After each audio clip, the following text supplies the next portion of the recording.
Le Seigneur a fait quelque chose en vous, en moi, ou dans un groupe de croyants, avec ce caractère, avec cette essence du céleste. Rien ne sera une fin en soi-même. La sphère peut changer, la forme peut varier, mais la chose sera là. Si c'est véritablement céleste, Dieu aura obtenu ce qu'il voulait, et il trouvera une issue pour cela. Nous limitons notre ministère à notre propre utilité quand nous nous abaissons au domaine terrestre. C'est une tragédie. Faites-en votre ministère, mon ministère, et vous l'aurez ramené au niveau du terrestre. Il n'aura pas d'impact. Il ne réalisera pas la finalité de Dieu. Oh, cette fâcheuse tendance à posséder des choses dans le domaine de Dieu et à les faire nôtres. Je veux dire ici que si vous avez un mandat de Dieu, si vous avez l'onction du ciel, si vous avez un ministère donné par Dieu, et si vous ne le considérez pas comme vôtre ou indispensable pour vous de le réaliser en tant que tel, il s'accomplira. Et ni la terre ni l'enfer ne pourront l'arrêter. Le ciel veillera sur lui. Mais il doit être maintenu en relation avec le ciel. L'onction vient du ciel et tout ce que signifie l'onction doit être en relation avec le ciel. Et alors le ciel se verra dans cela. Mettez Paul en prison et cependant son ministère sera accompli. C'est lié au ciel. Celui qui domine est dans les cieux. Daniel 4, 26. Mais si nous l'avons ramené en bas sur la terre, alors le ciel ne va pas le parrainer. Hélas, beaucoup de tristes histoires confirmeraient cela.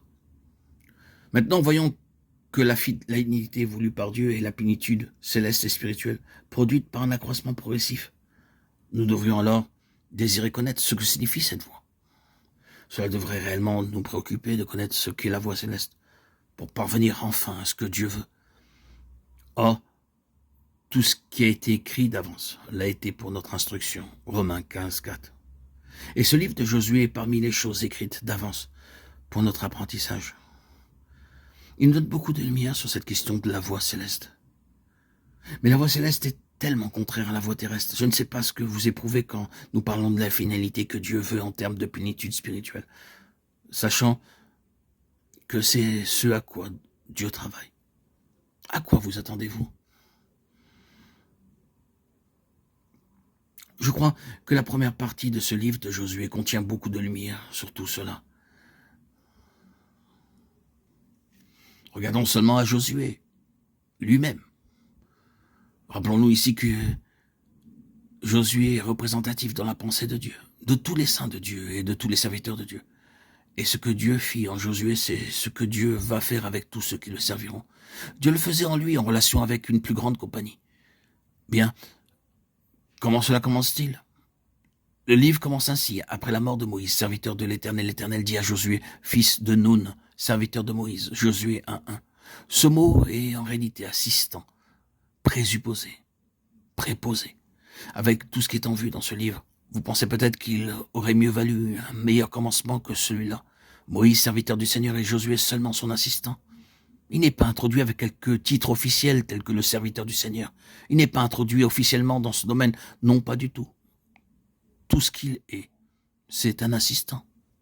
Considérons ce terme dans la Bible et voyons où il nous conduit. Le même mot est employé pour Jean, Marc. Ils avaient Jean pour aide, Acte 13.5. Qu'est-ce qu'un assistant? Bien, s'il y a une chose que fait un assistant, c'est qu'il connaît cette sorte de suggestion qui lui permet de faire comme il lui a été dit. C'est ce qu'est le puissant Josué, et c'est là où il avait commencé. Nous sommes bien conscients de ce que représente Élisée. Quelle grande place Élisée a pu avoir avec une double portion de l'esprit d'Élie et de plus grandes œuvres que n'avait pu faire Élie. Vous vous rappelez ce qui est dit d'Élisée? Élisée qui versait l'eau sur les mains d'Élie, 2 Rois 3.11. Il était son assistant, c'est là où il avait commencé.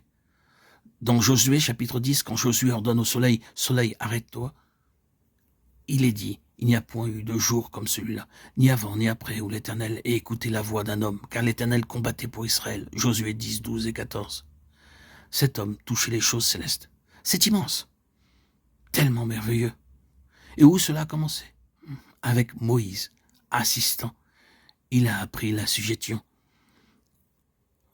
Faire comme il lui a été dit, faire des choses triviales, être obéissant, occuper une position humble. Ne pensons pas que c'était facile pour Josué. Josué était une âme comme n'importe qui d'autre. Dans cet épisode, ou d'autres dans le camp, prophétisait Josué allant vers Moïse, lui dit, « Mon Seigneur, empêche-les. » Et Moïse lui répondit, « Es-tu jaloux pour moi? Puisse tout le peuple de l'Éternel être composé de prophètes. » Nombre 11, 26, 29. Josué avait une âme. Il pouvait affirmer ses propres idées. Il était alors un jeune homme. Mais ici, il se présente au commencement de la grande œuvre de sa vie. Maintenant, il émerge en relation avec le véritable dessein de l'appel souverain de Dieu. Et le récit commence. Ainsi, Moïse, serviteur de l'Éternel, Josué, fils de Nun, serviteur de Moïse. N'est-ce pas un principe? Il y a quelque chose dans cela. Nous devons toujours nous rappeler que c'est le Saint-Esprit qui a écrit la Bible. Et le Saint-Esprit est toujours cohérent par rapport aux principes spirituels. Peu importe où, quand, comment, le principe reste exactement le même.